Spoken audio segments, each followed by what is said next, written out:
Dames and heren, I think these three events deserve another round of applause for coming all the way from the UK to be here today. Johnny, you're not getting any older, are you? You're not getting any older? Well, as Mark was just reminding me about some of the facts that I didn't remember, I think my memory's not serving me very well these days. Now, I see when you write to me and when you spoke to Chris the other day, you gooi die boeretaal nog lekker. Ja nee, ek kan die taal nog gooi, lekker gooi. En jy gaan nog iets drink. Jonathan Hurd, born 1960 in Harare, Zimbabwe, then Salisbury, Rhodesia. The British expat parents who met in Simonstown serving in the Royal Navy. Moved to South Africa in 1962, grew up in Bellville and attended Bellville Primary. Did you ever go to school? Did you ever go to school? You were enrolled there, but I mean, did you actually go there? Yes, I did attend school periodically. I don't recall much of it though. Good. Then you moved to George and you completed your high schooling at York High. Did you enjoy that? I can't say that I ever really enjoyed school. I wasn't much of an academic, but you know, it was just a matter of going through the motions. I knew I had to complete my education because my mother insisted on it, but apart from that, it wasn't very enjoyable, not that I can recall at least. Good. And then these days you live in the west of London, Chalfont, St. Peter, since 2001. What do you do over there? So I've been backwards and forwards to the UK a few times. I went over first in '86 and raced in France for part of a season, and then came back to South Africa, went back to the UK, and then we moved in 2001, and we've been living west of London, as you say, for the past 17 years or so. And I work so I live about 30 kilometres outside of London. I commute into London, and I work for an advertising production company, international ad agency. Now talk about working for this company. Is it like your schooling days? You go to school and you go to work, or do you actually work? Yeah, I do some work. It has been known that I do some work, and the work takes me to Germany. One of my main clients is DHL, you may have heard of. And I spend quite a lot of time in Germany, which is where the DHL headquarters are based. Still riding a lot? A fair amount, not as much as I'd like to. I do the odd sportive, so I do a couple of 100 miles a week. I've discovered that since I can't get much training in during the week because on account of the short days, you know, in the UK in winter it gets dark at about 4 o'clock.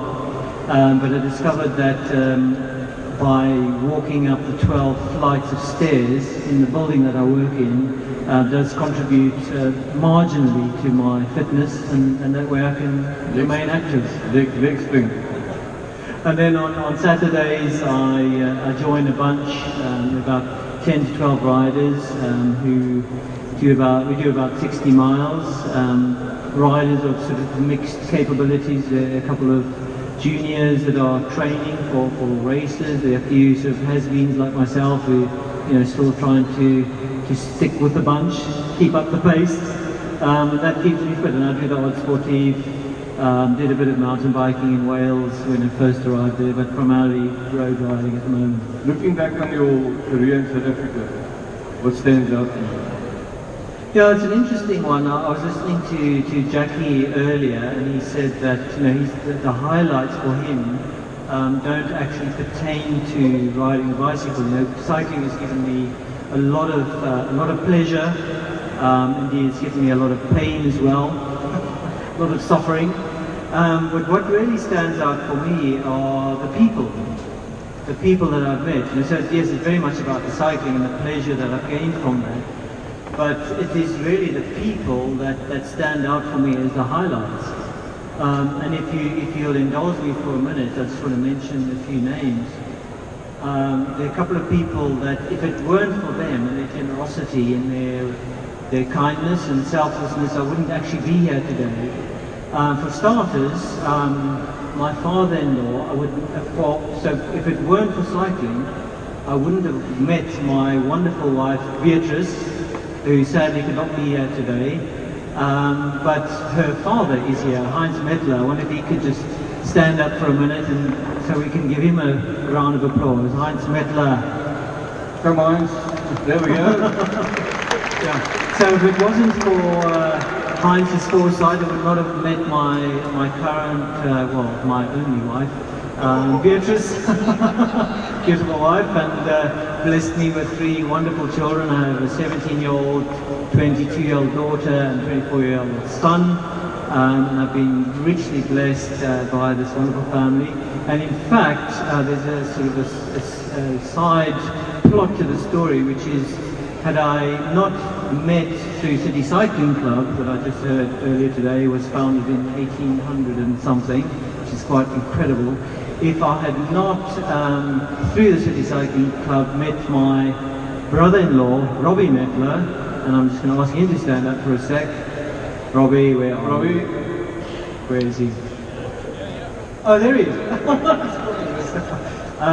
Because, as he would claim, it was actually his sister that I was interested in, and not so much in his friendship, but that's all lies, of course. But in fact, it was through Robbie that I met my now wife. And then sort of moving on through the years rapidly, quickly, a few other people that really stand out. Lawrence Whittaker, whose name is mentioned here before. Is he here today? Lawrence? Sadly not, it would appear. It was through him that I got introduced to Western Province Cycling. He very kindly ferried me to and from races when I was in the Wynberg military base, serving my national service in the late 70s. So he really got me into the sport proper. And then sort of fast forward to some really most gracious and generous people. The Hoofts, Peter Hooft, the late great Peter Hooft, who sadly left us a few years ago, and his wonderful wife Mandry. I'm going to ask Mandry to stand up, and Glyn, a sister. Come on, Mandry, come on. Glyn, up.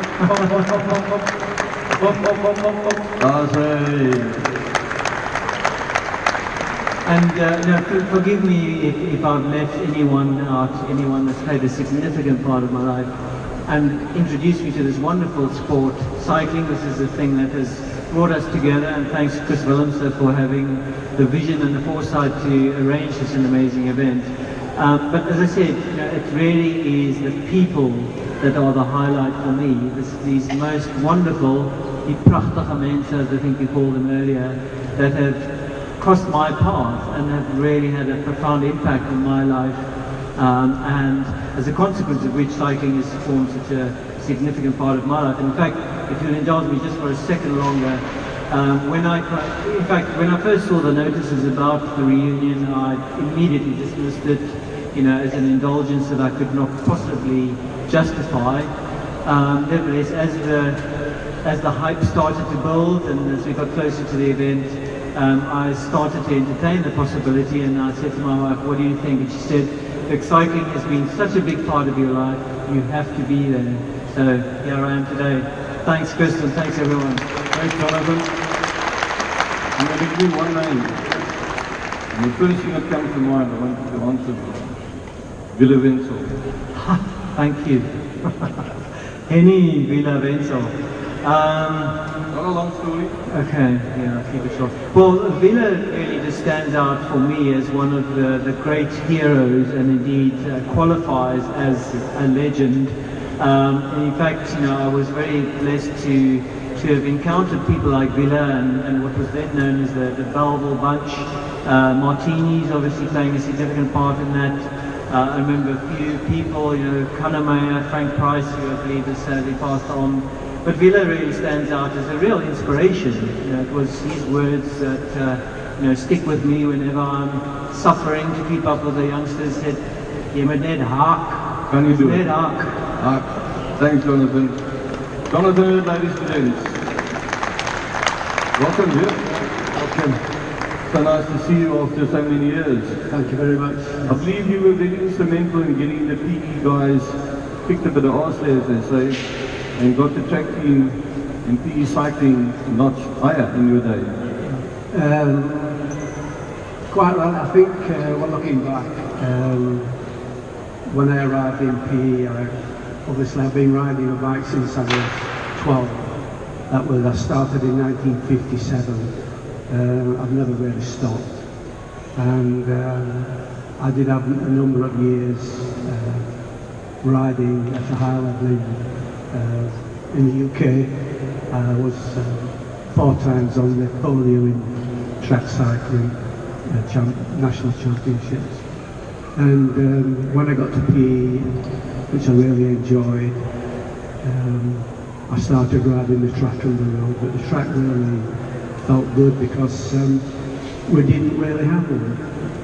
The track itself was being dug up, and we had about a year before it was completely taken apart.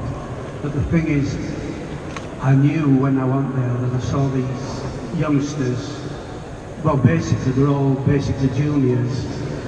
Martin who was working heavy, he wasn't riding, Willie Marks wasn't riding, Henry Smith wasn't riding.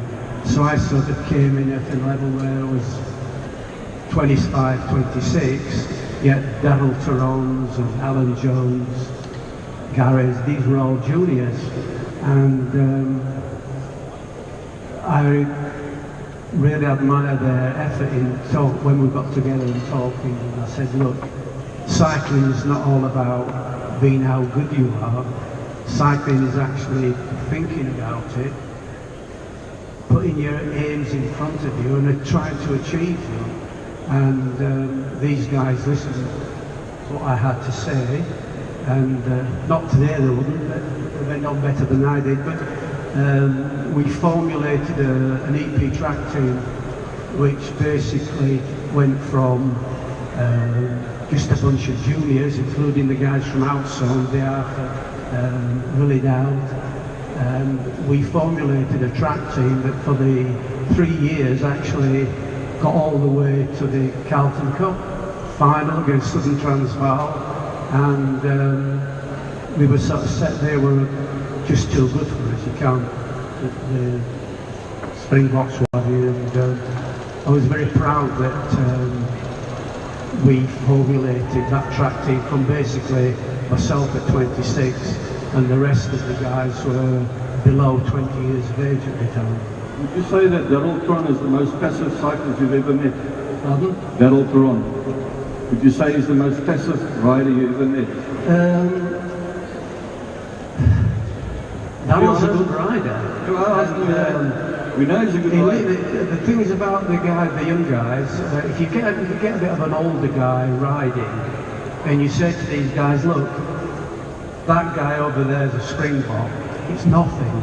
It's a name in the book. It's somebody that's there, through their efforts, have achieved what they want to do. So, to me, when I rode a bike, if it was anybody, Springbok or the guy in the club, it didn't matter. They were there to beat, not beat most of the time. Thanks, Geoff. Ladies and gentlemen, Geoff. Thanks, Geoff. It's the eye of the child. Welcome, Willie. Thank you, Hugo. It's been a long time. It has, yeah. Looking well. Thank you, you too. UK must look after you, fit and healthy. Well, I think it's coming back to South Africa. That does the trick. Good to hear that. Just give us a very short brief. Walter is the author of the book called The Eye of the Child, and those of you who don't have it or haven't read it, please do yourself a favour and take the walk, the life walk with Walter, from a baby not knowing where he's sleeping tonight, parents that went off the rails, came back on the rails, and the wonderful man that he turned in today. I think we can all give him a nice round of applause, Walter. You deserve it. So just a brief overview of where the thought started and how's the book going? Well, it really started by accident, and so there was no real book. It was just an exercise in writing. And the Jungians and the Quechua Indians always say there are no accidents in life. And in a way, one might well say there's no accident that all of us are here today, present together, to be in fellowship. So, in the very beginning, I had an educational editor who said, do a mind map of your life. And she said, it's 3 books, cut the first off at 20 years of age, and we'll see how it goes from there. I find it very interesting, especially at early part, in the way you staggered the years from baby to going 3 or 4 years and then going on. Getting into your cycling career, a highlight? I think the highlight was probably 1972, first year as a senior, and getting to the final with my cycling mentor, Geoff, having travelled down in his compy and having had a crack from him, as annoying him, just a sort of a segue point. And he said, if you do that to me again, I'm going to crack you.